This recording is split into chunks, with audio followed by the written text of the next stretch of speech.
بسم اللہ الرحمن الرحیم۔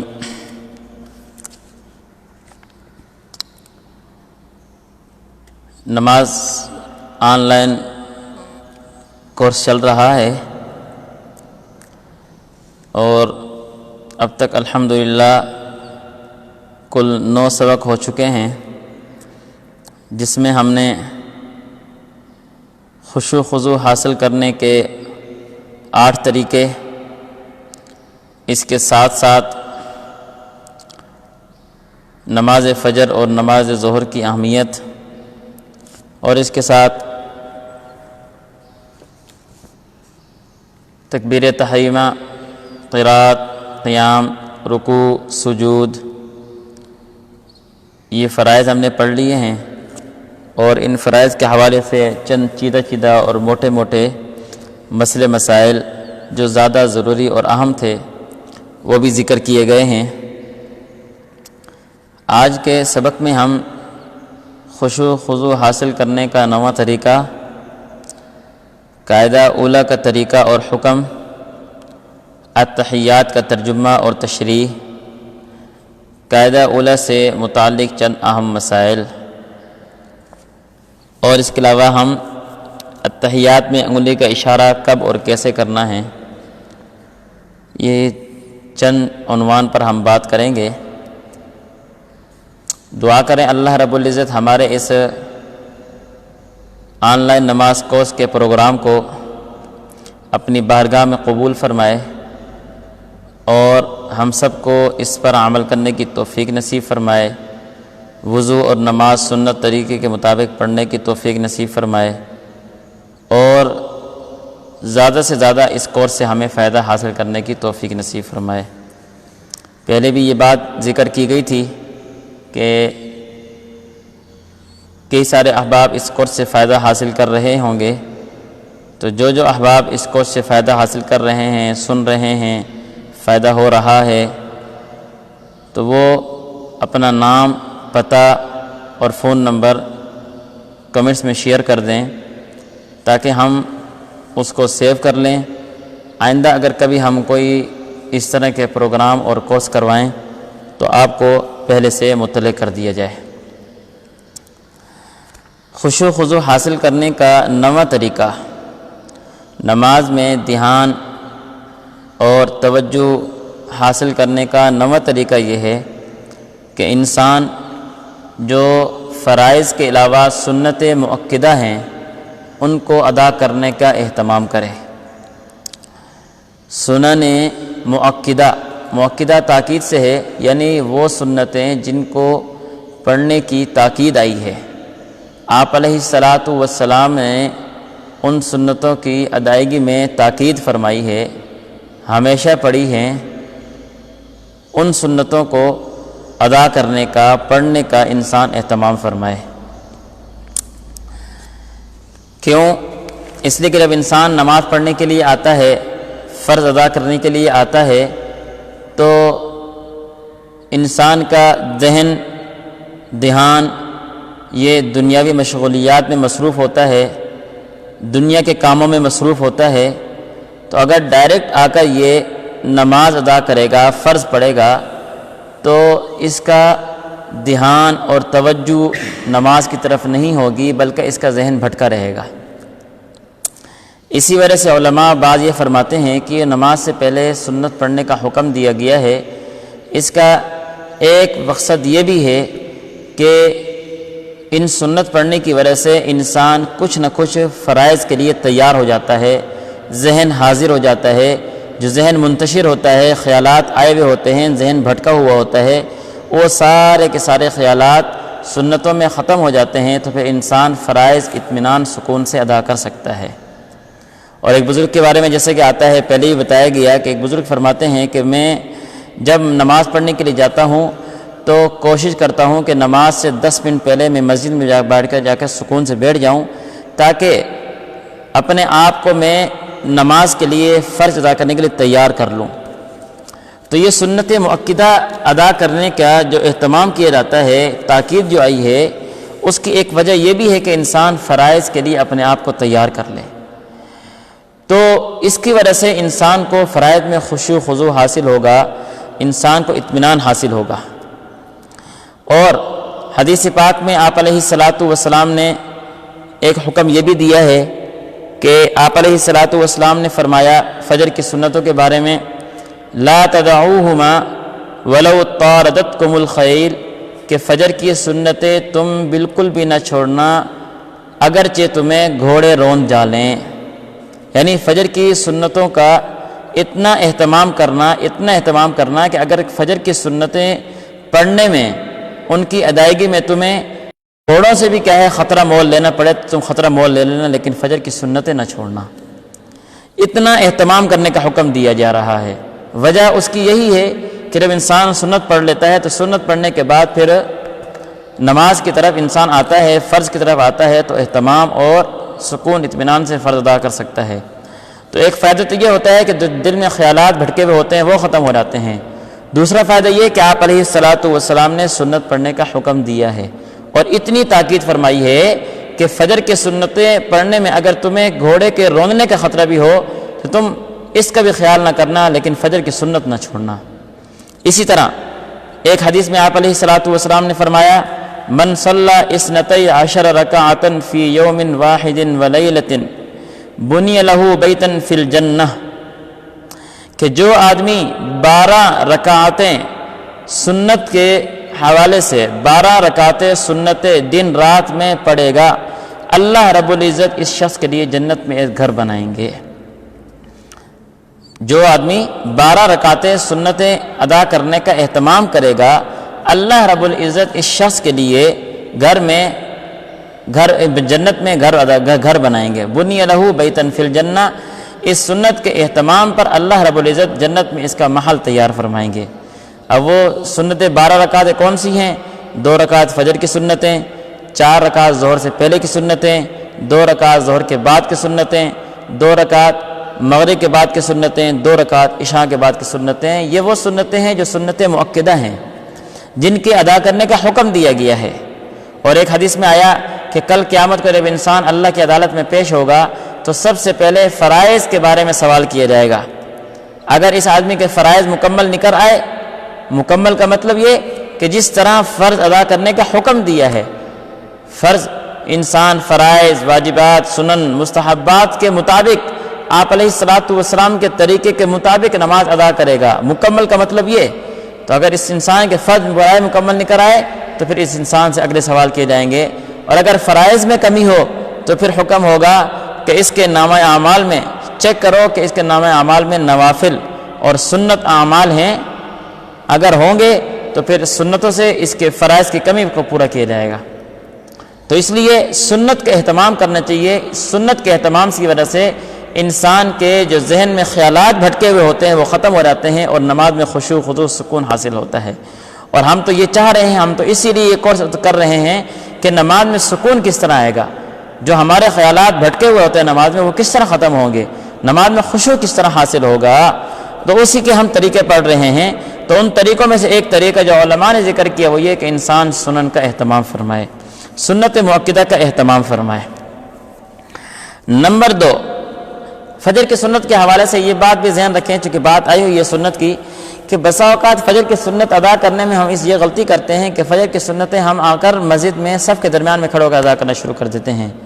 اب جس کی وجہ سے پریشانی ہوتی ہے کہ آگے جو کھڑے ہونے والے جو صف بنانے والے ہیں ان کو صف بنانے میں پریشانی ہو رہی ہے، آنے جانے والے کی پریشانی ہو رہی ہے۔ اس لیے اول تو زیادہ افضل تو یہ ہے کہ انسان سنتیں گھر میں پڑھ کر آئے، گھر میں ادا کرنے کا اہتمام کرے۔ لیکن اگر مسجد میں آ کر نماز سنتیں پڑھنی بھی ہیں تو انسان کسی آڑ میں، کسی کونے میں، کسی سائڈ پہ کھڑے ہو کر سنت ادا کرے تاکہ کسی آنے جانے والے کو، صف بندی کرنے والے کو پریشانی نہ ہو۔ اس کے بعد دوسری چیز ہے قاعدہ اولیٰ کا طریقہ۔ قاعدہ یقعد، بیٹھنے سے ہے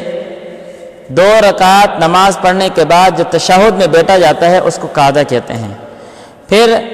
یہ سمجھیں کہ اگر انسان 4 رکعت والی نماز پڑھ رہا ہے یا 3 رکعت والی نماز پڑھ رہا ہے تو اس میں 2 قاعدے ہوتے ہیں،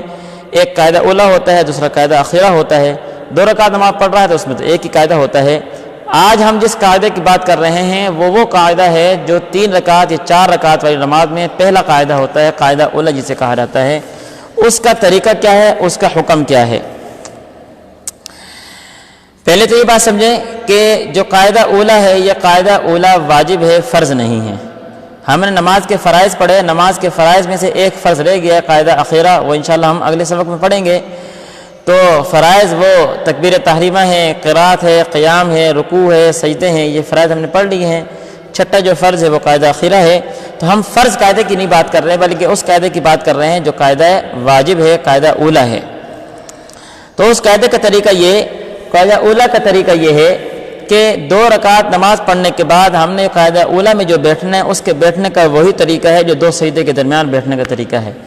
سجدہ کرنے کے بعد ہم جب بیٹھتے ہیں تو اس کا طریقہ یہ بیان کیا گیا تھا کہ بایاں پاؤں بچھائیں، دائیں پاؤں کھڑا رکھیں اور نگاہ جو ہے وہ گود میں رکھیں اور دونوں ہاتھ جو ہے وہ گھٹنے کے کنارے پر رکھیں، انگلیاں قبلے کے رخ ہوں، قبلے کی طرف ہوں۔ یہ مردوں کے قاعدے میں بیٹھنے کا طریقہ ہے، جبکہ عورتوں کے قاعدے میں بیٹھنے کا طریقہ یہ بتایا گیا تھا کہ سجدے میں بیٹھنے کا طریقہ یہ بتایا گیا تھا کہ دونوں اپنے پاؤں دائیں طرف نکال کر سرین پر بیٹھیں گی اور اپنے ران کو پاؤں سے ملا کر بیٹھیں گی۔ یہ سجدے کا طریقہ تھا۔ تو قاعدے میں بیٹھنے کا طریقہ بھی یہی ہے کہ انسان 2 رکعت پڑھنے کے بعد جب قاعدہ اولا کرتا ہے تو اس میں اسی انداز سے بیٹھے گا، اگر وہ مرد ہے، اور عورت کا طریقہ بتا دیا گیا ہے۔ اس کے بعد دوسری بات یہ سمجھیں کہ قاعدہ اولا یہ واجب ہے، جس طرح پہلے بتایا گیا۔ دوسری بات، قاعدہ اولا میں التحیات پڑھنا یہ الگ واجب ہے، اور تیسری بات، قاعدہ اولا میں پوری التحیات پڑھنا یہ الگ واجب ہے۔ 3 واجب جمع ہو گئے، ایک واجب قاعدہ اولا، دوسرا واجب التحیات کا پڑھنا، تیسرا واجب مکمل چیز چھوٹ جاتی ہے۔ جس طرح پہلے یہ مسئلہ بیان کیا گیا تھا کہ سجدہ صاحب انسان پر اس ٹائم لازم آتا ہے جس ٹائم فرض میں تاخیر ہو جائے یا واجب چھوٹ جائے۔ تو اگر ان 3 واجبوں میں سے کوئی ایک واجب چھوٹ گیا بھولے سے تو نماز کے آخر میں سجدہ صاحب کریں گے، اگر سجدہ صاحب رہ گیا، سجدہ صاحب نہ کر سکے تو پھر نماز دوبارہ پڑھنی پڑے گی، نماز ادا نہیں ہوگی۔ تو یہ بات سمجھے کہ قاعدہ اولا پڑھنا یہ الگ واجب ہے۔ اگر ایک لفظ بھی قاعدے میں رہ گیا تو قاعدہ مکمل نہیں ہوگا، قاعدہ دوبارہ پڑھنا پڑے گا۔ اگلی بات یہ سمجھیں کہ التحیات کا ترجمہ، تشریح اور اس کا پس منظر۔ حدیث میں آیا، آپ علیہ السلام نے فرمایا، حضرات صحابہ جب اللہ رب العزت پر سلام بھیجتے تھے وہ کہتے تھے السلام علی اللہ، السلام علی فلان، السلام علی فلان۔ بخاری مسلم کی روایت ہے۔ تو آپ علیہ السلام نے فرمایا کہ جب اللہ رب العزت پر سلام بھیجو تو اس طرح سلام نہ بھیجو، اللہ رب العزت تو خود کیا ہے، سراپا سلامتی ہیں۔ السلام تو اللہ رب العزت کے ناموں میں سے ایک نام ہے، تو السلام علی اللہ نہ کہو، بلکہ اللہ رب العزت پر سلام بھیجنے کا طریقہ وہ آپ علیہ السلام نے اس طرح بتایا۔ فرمایا التحیات للہ والصلوات والطیبات، السلام علیک ایھا النبی ورحمۃ اللہ وبرکاتہ، یہ اللہ رب العزت پر سلام بھیجنے کا طریقہ ہے۔ تو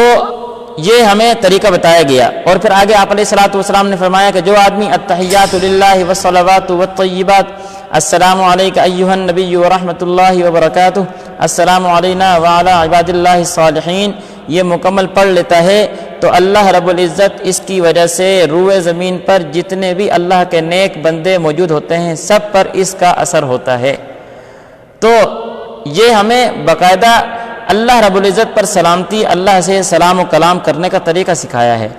ہم جب کسی کے پاس جاتے ہیں تو شروع میں ہم سلام کرتے ہیں، اس کی تعریفات کرتے ہیں، اس سے ہم بات چیت کرتے ہیں۔ اللہ رب العزت سے بات چیت کرنے سے پہلے ہم سلام کریں گے، تو اللہ سے سلام کرنے کا طریقہ یہ ہے۔ اب اس کے ترجمہ سمجھیں گے، تشریح سمجھیں گے۔ فرمایا التحیات للہ، التحیات کا معنی ہے تمام قولی عبادتیں، زبان سے ادا ہونے والی، تلاوت کر رہا ہوں، ذکر و اذکار کر رہا ہوں، درود شریف پڑھ رہا ہوں، جو چیز میں زبان سے ادا کر رہا ہوں، تمام قولی عبادتیں للہ، اللہ کے لیے ہیں۔ والصلوات، والصلوات تمام بدنی عبادتیں، میں جو بدن سے جو عبادت کر رہا ہوں، نماز ادا کر رہا ہوں، ٹھیک، اسی طرح میں رکوع سجود کر رہا ہوں، نوافل کا اہتمام کر رہا ہوں، بدنی عبادتیں جتنے بھی ہیں، فرمایا للہ، والصلوات تمام بدنی عبادتیں اللہ کے لیے ہیں، والطیبات تمام مالی عبادتیں، مالی عبادتیں صدقہ کرنا، خیرات کرنا، زکوٰۃ ادا کرنا، صدقہ فطر ادا کرنا، جو مالی عبادتیں جتنی بھی ہیں وہ سب کے سب اللہ کے لیے ہیں۔ تو عبادت کے تین ہی طریقے ہیں، یا تو انسان زبان سے عبادت کرتا ہے، یا بدن سے عبادت کرتا ہے، یا مال سے عبادت کرتا ہے۔ انسان اس بات کا اقرار کر رہا ہے کہ عبادت کے جتنے طریقے ہیں وہ سب کے سب اللہ کے لیے ہیں، میں نے عبادت اللہ کے علاوہ کسی کی نہیں کرنی، یہی ہم اقرار کرتے ہیں لا الہ الا اللہ، کہ اللہ کے علاوہ کوئی معبود نہیں ہے، یہ اسی کو توحید کہتے ہیں۔ یہی اسلام کا پہلا نظریہ ہے کہ ہم اس بات کا اقرار کر رہے ہیں کہ عبادت کے لائق اللہ رب العزت کی ذات ہے، اللہ کے علاوہ کوئی اور ذات عبادت کے لائق نہیں ہے۔ تو انسان یہ تینوں طریقے سے اقرار کر رہا ہے کہ میری قولی عبادتیں، میری بدنی عبادتیں، میری مالی عبادتیں ساری کی ساری اللہ رب العزت کے لیے ہیں۔ میں زبان سے کوئی عبادت کر رہا ہوں، میں بدن سے کوئی عبادت کر رہا ہوں، میں مال کے ذریعے کوئی عبادت کر رہا ہوں، وہ اللہ کے لیے کر رہا ہوں۔ جب انسان اس بات کا اقرار کر لیتا ہے تب انسان یہاں سوچے کہ میں عبادت زبان سے ادا کر رہا ہوں اور کسی انسان کی عبادت کروں، یہ کس طرح ہو سکتا ہے؟ میں بدن سے عبادت کروں لیکن کسی اور کے لیے نماز پڑھوں، میں مال اللہ کے راستے میں صدقہ کروں لیکن نیت میں کسی اور کے لیے کروں۔ یہ انسان سوچے کہ میں جب اس بات کا اقرار کر چکا، میں جب توحید میں اس بات کا اقرار کر چکا کہ میری ساری عبادتیں اللہ کے لیے ہیں، تو پھر میں کسی اور کے لیے عبادت کا کیوں سوچتا ہوں؟ اس لیے التحیات للہ والصلوات والطیبات، اس کا ترجمہ یہ بنا تمام قولی عبادتیں اللہ کے لیے ہیں، والصلوات تمام بدنی عبادتیں اللہ کے لیے ہیں، والطیبات تمام مالی عبادتیں اللہ کے لیے۔ یہ اللہ سے سلام کرنے کا طریقہ ہے، اللہ پر سلام بھیجنے کا طریقہ ہے۔ اس کے بعد فرمایا السلام علیک ایھا النبی ورحمۃ اللہ۔ اس کے بعد اللہ رب العزت کے سلامتی کے بعد، سلام بھیجنے کے بعد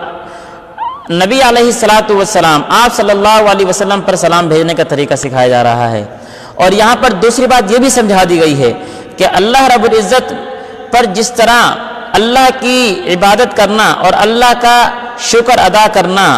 اور اللہ پر سلامتی بھیجنا، اللہ پر سلام کرنا جس طرح ہمارے لیے ضروری ہے،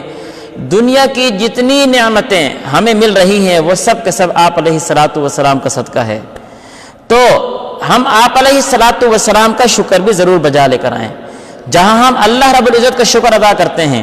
جہاں ہم اللہ رب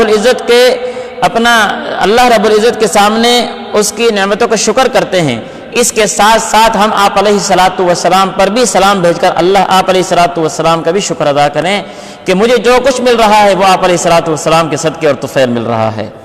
تو فرمایا السلام علیک ایھا النبی، سلام ہو آپ پر، یعنی آپ علیہ الصلوۃ والسلام پر، ایھا النبی اے نبی، ایھا النبی اے نبی، سلام ہو آپ پر، ورحمۃ اللہ اور اللہ کی رحمت ہو، وبرکاتہ اور آپ کی اور اللہ کی برکتیں ہیں آپ پر، یعنی اللہ رب العزت کی سلامتی بھی آپ علیہ الصلوۃ والسلام پر ہو، اللہ کی رحمت بھی آپ علیہ الصلوۃ والسلام پر ہو، اللہ کی برکت بھی آپ علیہ الصلوۃ والسلام پر ہو۔ اس کے بعد السلام علینا وعلی عباد اللہ الصالحین، السلام علینا ترجمہ سلام ہو ہم پر، وعلا اور سلام ہو اللہ رب العزت کے نیک بندوں پر۔ اب یہاں ایک چھوٹا سا سوال ہے، سوال نہیں بس سمجھنے کی بات ہے۔ ہم کہہ رہے ہیں السلام علینا، نماز میں اکیلے پڑھ رہا ہوں، میں اکیلے نماز پڑھ رہا ہوں تو مجھے کہنا چاہیے تھا السلام علیہ، سلامتی ہو مجھ پر، میں کہتا ہوں السلام علینا، میں جمع کا صیغہ کیوں استعمال کرتا ہوں؟ یہاں پر محدثین نے بڑی عجیب تشریح کی، فرماتے ہیں السلام علینا سلامتی ہو ہم پر، کہ بندہ اس بات کا اقرار کر رہا ہے کہ اے اللہ میں تو گناہ گار ہوں، میں تو اس لائق ہی نہیں ہوں کہ میرے اوپر تیری سلامتی ہو، میں تیرے نیک بندوں کے طفیل میں اس بات کی کیا ہے تجھ سے التجا کر رہا ہوں کہ تیرے نیک بندے جو اس دنیا میں موجود ہیں، اے اللہ ان کی طفیل تو میرے پر بھی کیا ہے سلامتی نازل فرما دے۔ تو انسان اپنے آپ کو عاجز ظاہر کر رہا ہے، اپنے آپ کو گناہگار ظاہر کر رہا ہے، اور یہی کیا ہے اللہ رب العزت کے سامنے ہم نے کرنا ہے، اسی کے صدقے ہماری عبادت قبول ہوئے گی۔ اگر میں اپنی عبادت کرنے کے بعد میں اپنی عبادت پر فخر کروں اور میں تکبر کروں اور میں پڑھ لی ہے تو انسان کی پھر اعمال قابل قبول نہیں۔ انسان تو یہ سوچے کہ میں نے جو عبادت کی ہے، میں نے جو ذکر و اذکار کیا ہے، یہ تو اللہ کی توفیق سے تھا، یہ تو اللہ کی توفیق سے تھا۔ انسان عبادت کرنے کے بعد یہ سوچے تو اپنی عاجزی کا اظہار کر رہا ہے، السلام علینا،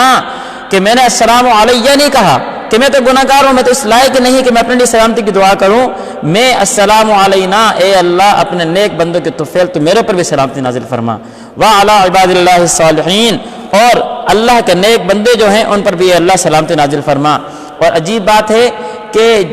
انسان اکیلا نماز پڑھ رہا ہے، لیکن جتنے بھی روئے زمین پر اللہ کے نیک بندے موجود ہیں سب کے لیے انسان سلامتی کی دعا کر رہا ہے۔ اور اس سے اگلی بات میں آپ کو بتاؤں کہ نیک بندوں کی دعا اس انسان کے لیے جو نماز پڑھ رہا ہے، یہ نماز اپنی پڑھ رہا ہے، عبادت اللہ کے لیے کر رہا ہے، اپنے فرض ادا کر رہا ہے، لیکن اس کے اوپر یہ لازم ہے کہ یہ اپنی نماز کے ساتھ ساتھ اللہ کے نیک بندوں پر بھی دعا کرے۔ اگر اس نے دعا نہ کی، وَعَلَىٰ عِبَادِ اللَّهِ الصَّالِحِينَ نہیں کہا، اس کی نماز ہی نہیں ہونی۔ واجب چھوڑ دیا اس نے، اوپر بتایا گیا کہ پوری اتحیات پڑھنا واجب ہے، اگر ایک جملہ چھوڑ دے گا اور سجدہ صاحب نہیں کرے گا اس کی نماز نہیں ہوگی۔ اس لیے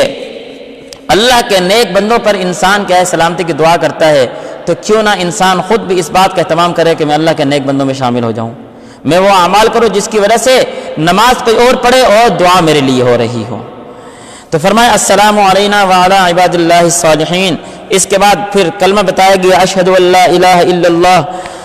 واشہد ان محمدا عبدہ ورسولہ، میں گواہی دیتا ہوں کہ نہیں ہے کوئی معبود اللہ رب العزت کے علاوہ، واشہد ان محمدا عبدہ ورسولہ، اور میں گواہی دیتا ہوں کہ محمد صلی اللہ علیہ وسلم اللہ کے بندے اور اس کے رسول ہیں۔ یہ اتحیات کا ترجمہ تھا، مختصراً اس کی تشریح تھی اور پس منظر مختصراً بتایا گیا۔ اب قاعدہ اولیٰ کے حوالے سے چند مسائل سمجھیں گے۔ قاعدہ اولیٰ بھولنے کی صورت میں چند مسائل۔ پہلا مسئلہ، اگر کوئی شخص قاعدہ اولیٰ بھول گیا اور غلطی سے کھڑا ہو گیا، تو اگر ابھی اس نے گھٹنے سیدھے نہیں کیے تھے اور یاد آ گیا، یعنی ایک آدمی قاعدہ اولیٰ بیٹھنا تھا، 4 رکعت نماز پڑھ رہا ہے، 2 رکعت کے بعد اس نے قاعدہ اولیٰ کرنا تھا، اس نے بیٹھنا تھا، اس کو یاد نہیں رہا، سجدہ کرنے کے بعد وہ کھڑا ہو گیا، تو فرماتے ہیں کہ قاعدہ اولیٰ بھول گیا اور یہ کھڑا ہونے لگا، اگر ابھی اس کے گھٹنے سیدھے نہیں ہوئے تھے، یعنی رکوع والی کیفیت سے ابھی یہ نیچے تھا، کہ اس سے پہلے اس کو یاد آ گیا کہ میں قاعدہ اولیٰ بھول چکا ہوں، تو یہ بیٹھ جائے اور بیٹھنے کے بعد قاعدہ اولیٰ کرے، کھڑا ہو جائے، آخر میں سجدہ صاحب بھی نہیں کرے گا، اس لیے کہ اس کو ابھی سجدے کے قریب والی کیفیت میں، اس کو قاعدہ کے قریب والی کیفیت میں اس کو یاد آ گیا تھا، تو یہ بیٹھ گیا، قاعدہ اولیٰ بھی کر لیا ہے، سجدہ صاحب بھی لازم نہیں ہوگا۔ لیکن اگر اس نے گھٹنے سیدھے کر لیے، رکوع والی کیفیت کے قریب، رکوع والی کیفیت بن گئی، کھڑے ہونے کے قریب ہو گیا ہے، تو اب یہ قاعدہ کی طرف نہیں لوٹے گا، اب یہ کھڑا ہو جائے گا، تیسری رکعت میں کیا ہے کھڑا ہو جائے گا اپنا اور تلاوت کرے گا، پھر تیسری رکعت پڑھے گا، چوتھی رکعت پڑھے گا۔ اگر یہ کھڑا ہو گیا اور کھڑا ہونے کے بعد اس کو قاعدہ یاد آیا، تو اس کے بارے میں علماء یہ فرماتے ہیں کہ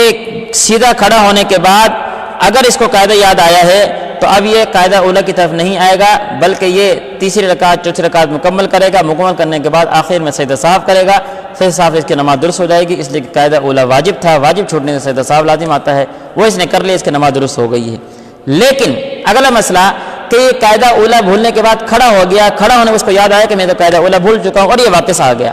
اور قاعدے میں بیٹھ گیا، اب کیا مسئلہ ہے؟ تو علماء یہ فرماتے ہیں کہ کھڑا ہونے کے بعد اس کو یاد آیا اور یہ بیٹھ گیا ہے، تو اگر یہ بیٹھ بھی گیا ہے پھر بھی اس کو فوراً کھڑا ہو جانا چاہیے، اس کو قاعدہ اولیٰ نہیں پڑھنا چاہیے، اس کو اتحیات نہیں پڑھنا چاہیے، کھڑا ہو جانا چاہیے۔ لیکن اگر یہ پڑھ لیتا ہے تو سجدہ صاحب سے پھر بھی آیا ہوا ہے، بہرحال سجدہ صاحب اس کو دونوں صورتوں میں کرنا پڑے گا، لیکن مسئلہ یہ ہے کہ کھڑے ہونے کے بعد اس کو یاد آیا اور یہ قاعدہ اولیٰ میں بیٹھ گیا دوبارہ، تو اس کو فوراً کھڑا ہو جانا چاہیے۔ اگر اس نے تشہد پڑھ لیا، تشہد کے بعد دوبارہ کھڑا ہو جائے گا، تو تشہد اس کو آخر میں پھر بھی اس کو سجدہ صاحب کرنا پڑے گا۔ یہ قاعدہ اولیٰ کے حوالے سے مسائل۔ دوسرا مسئلہ، اگر امام نے قاعدہ اولیٰ چھوڑ دیا، امام نماز پڑھا رہا ہے، مقتدی پیچھے کھڑا ہو کے نماز پڑھ رہا ہے، تو مقتدی کے مسائل، امام نے قاعدہ اولیٰ چھوڑ دیا، تیسری رکعت کے لیے سیدھا کھڑا ہو گیا، تو مقتدی کیا کرے گا؟ تو اب مقتدی کے لیے مسئلہ یہ ہے کہ چونکہ مقتدی کے اوپر امام کی اقتداء لازم ہے، اس لیے مقتدی بھی سیدھا کھڑا ہو جائے گا امام کے کھڑے ہونے کے بعد۔ البتہ اگر امام آخری قاعدے میں بیٹھنے کے بعد کھڑا ہو جائے، قاعدہ آخرہ واجب ہے، 4 رکعت نماز پڑھ رہا تھا یا 3 رکعت نماز پڑھ رہا تھا اور امام کھڑا ہو گیا، تو اب مقتدی نہیں کھڑا ہوگا، اس لیے کہ یہ قاعدہ آخرہ تھا اور اس میں کیا نام ہے سلام پھیرنا تھا، یہ قاعدہ آخرہ کیا ہے فرض ہے، یہ کھڑا ہو گیا ہے، مقتدی کھڑا نہیں ہوگا، اتباع نہیں کرے گا، بلکہ کیا ہے مقتدی بیٹھا رہے گا اور امام دوبارہ واپس لوٹ آئے گا۔ اگر مقتدی نے، اگلا مسئلہ، اگر مقتدی نے تشہد نہیں پڑھا تھا، قاعدہ اولیٰ میں بیٹھا ہوا تھا، امام نے قاعدہ اولیٰ پڑھا، کھڑا ہو گیا اور مقتدی نے تشہد پورا نہیں پڑھا، تو اب یہ کیا کرے گا؟ تو فرماتے ہیں کہ اگر مقتدی نے تشہد پورا نہیں کیا تھا، امام کھڑا ہو گیا، تو مقتدی پورا تشہد پڑھے اور کھڑا ہو پھر، اس لیے کہ تشہد جو ہے یہ واجب ہے، پورا پڑھنا ضروری ہے، تو یہ تشہد پوری پڑھے گا عبدو و رسولو تک، اور اس کے بعد پھر یہ کھڑا ہو جائے گا۔ اسی طرح اگر کوئی آدمی قاعدہ اولا میں آ کر امام کے ساتھ شریک ہوتا ہے.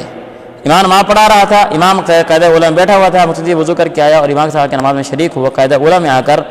اور یہ بیٹھا ہی تھا کہ امام کھڑا ہو گیا ہے, تو اب اس کے لیے یہ ہے کہ یہ چونکہ آ کر قاعدہ اولا بیٹھ چکا ہے, قاعدہ اولا چونکہ واجب ہے, اب یہ قاعدہ اولا پڑھے گا, تشہد پڑھے گا, تشہد پڑھنے کے بعد پھر یہ کھڑا ہوگا. تشہد اگر یہ چھوڑ دیتا ہے تو پھر یہ گناہ گار ہوگا.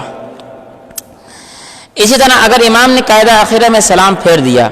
اور ابھی تک مقتدی کی تشہد مکمل نہیں ہوئی تھی, جس طرح قاعدہ اولا میں بتایا گیا کہ امام کھڑا ہو گیا اور مقتدی کی تشہد مکمل نہیں ہوئی, تو وہاں پر یہ بتایا گیا تھا کہ مقتدی تشہد مکمل کر کے پھر کھڑا ہوگا. اس طرح اگر امام نے قاعدہ آخرہ پڑھنے کے بعد سلام پھیر دیا اور مقتدی کی تشہد مکمل نہیں ہوئی تھی, تو مقتدی تشہد مکمل کرنے کے بعد پھر سلام پھیرے گا, یا تشہد مکمل کرنے کے بعد اگر اس کی رکعت رہے گی تو رکعت کھڑا ہو کے پوری کرے گا. اسی طرح اگر قاعدہ اولا پڑھنے کے بعد یہ تشہد پڑھا, تشہد کرنے کے بعد یہ بیٹھا رہا, اتنی دیر تاخیر کی جتنی دیر میں 3 دفعہ سبحان ربی العظیم کہتے ہیں یا سبحان ربی الاعلیٰ کہتے ہیں, اتنی دیر اس نے تیسری رکعت میں کھڑا ہونے میں تاخیر کر دی, تو اب اس کے اوپر سجدہ صاحب لازم ہو جائے گا. اس لیے کہ فرض کی ادائیگی میں تاخیر کرے یا واجب چھوڑ دے تو سجدہ صاحب آتا ہے. اب تیسری رکعت میں کھڑا ہونا قیام یہ فرض ہے, اور یہ اتنی دیر بیٹھا رہا, اس دیر میں 3 دفعہ سبحان ربی العظیم, 3 دفعہ سبحان اللہ کہا رہتا ہے, تو اس کے بعد سجدہ صاحب آئے گا. اب یہ سجدہ صاحب ادا کرے گا. سجدہ صاحب ادا کرنے کے بعد اس کی نماز پھر درست ہو جائے گی. اسی طرح یہ غلطی سمجھیں کہ قاعدہ اولا ادا کیے, عبد و رسول تک پڑھ لیا, آگے درود شریف شروع کر دی, اللہم صلی علی محمد وعلی آل محمد, اس نے درود شریف پڑھ دی. اگر تو اس نے درود شریف وعلی آل محمد سے پہلے اس کو یاد آ گیا اور وعلی آل محمد پر نہیں پہنچا تھا, تو یہ کھڑا ہو جائے گا اور سجدہ صاحب بھی نہیں کرے گا. اگر اس نے وعلی آل محمد پڑھ لیا تو چونکہ اس نے اگلے فرض کی ادائیگی میں تاخیر کر دی ہے, اب اس کو بس سجدہ صاحب لازم آئے گا. اسی طرح اگر قاعدہ اولا میں التحیات سے پہلے سورہ فاتحہ پڑھ لیتا ہے, بیٹھ گیا, بھول گیا اور سورہ فاتحہ شروع کر دی, نہیں ذہن میں رہا, اور یہ مالک یوم الدین تک پہنچ گیا تھا, تو بھی اس پر سجدہ صاحب لازم ہوگا. اس لیے کہ علماء نے 42 حروف بتائے ہیں, 42 حروف, کہ اگر یہ 42 حروف ادا کر لیتا ہے کسی فرض کی ادائیگی میں تاخیر میں, اتنی حروف ادا کر لیتا ہے تو اس پر سجدہ صاحب لازم آئے گا. تو مالک یوم الدین تک یہ پڑھ چکا ہے, اس کو بس سجدہ صاحب لازم آئے گا. ہاں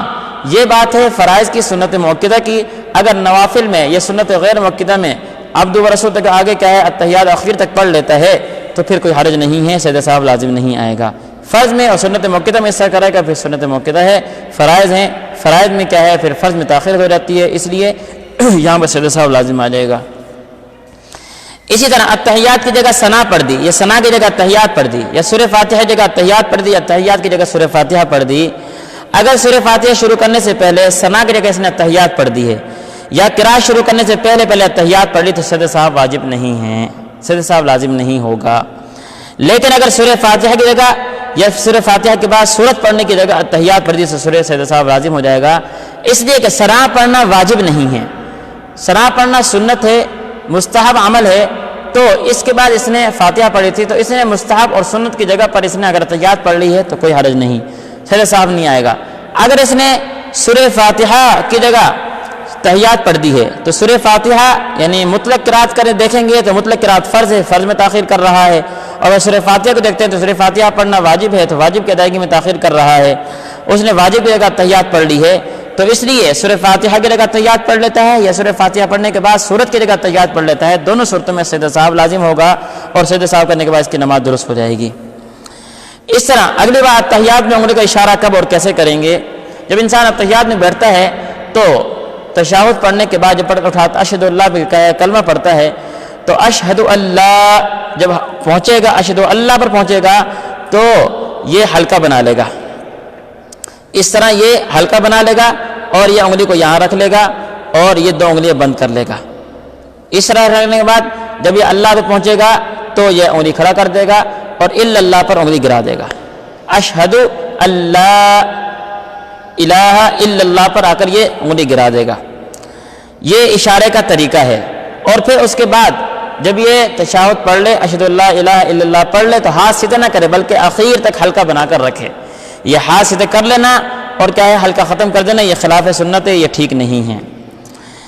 آخر میں ایک مسئلہ، اگر سورہ فاتحہ کے بعد سورت ملانا بھول گیا اور رکوع کر لیا، رکوع میں جا کر اس کو یاد آیا کہ میں نے سورہ فاتحہ میں کے بعد سورت نہیں پڑھی، میں نے تلاوت نہیں کی، یاد آ گیا، تو یہ کھڑا ہو جائے، کھڑا ہو کر کیا ہے یہ قرات کرے، سورت پڑھے جو تلاوت کرنی ہے، تلاوت کرنے کے بعد پھر دوبارہ رکوع کرے، رکوع کرنے کے بعد جو ہے آخر میں پھر یہ سجدہ صاحب کرے گا، سجدہ صاحب کرنے کے بعد جو ہے پھر اس کی نماز درست ہو جائے گی۔ لیکن اگر دعائے قنوت میں وتر میں دعائے قنوت پڑھنا بھول گیا اور دعائے قنوت کی جگہ یہ دعائے قنوت پڑھنے کے بجائے رکوع میں چلا گیا، پھر اس کو یاد آیا رکوع میں جا کر کہ میں نے تو کیا ہے دعائے قنوت پڑھنی تھی، تو اب یہ کھڑا نہیں ہوگا بلکہ آخر میں سجدہ صاحب کرے گا، سجدہ صاحب کی نماز درست ہو جائے گی۔ لیکن اگر نماز پڑھ رہا تھا فرض، سورہ فاتحہ کی جگہ بعد اس نے سورت ملانی تھی، تلاوت کرنی تھی، وہ نہیں کی اور رکوع میں چلا گیا، پھر اس کو یاد آیا، تو وہاں مسئلہ یہ ہے کہ اب کھڑا ہو جائے، کھڑا ہونے کے بعد تلاوت کرے، تلاوت کرنے پھر رکوع کرے اور آخر میں سجدہ صاحب کرے، اس کی نماز درست ہو جائے گی۔ یہ آج کا سبق تھا ہمارا 10واں سبق، جس میں ہم نے مختصراً خشوع خضوع حاصل کرنے کا 9واں طریقہ پڑھا اور اس کے قاعدہ اولیٰ کا طریقہ اور حکم پڑھا، اور پھر تحیات کا ترجمہ تشریح پڑھی، پھر قاعدہ اولیٰ سے متعلق چند اہم مسائل پڑھے، التحیات میں انگلی کا اشارہ کب اور کیسے کریں گے، آخر میں ایک مسئلہ پڑھا۔ یہ آج کے سبق کا خلاصہ تھا۔ دعا کریں اللہ رب العزت اس کورس کو ہم سب کے لیے مفید بنائے اور اس سے فائدہ حاصل کرنے کا ہمیں پورا اہتمام کرنے کی توفیق نصیب فرمائے۔ والسلام۔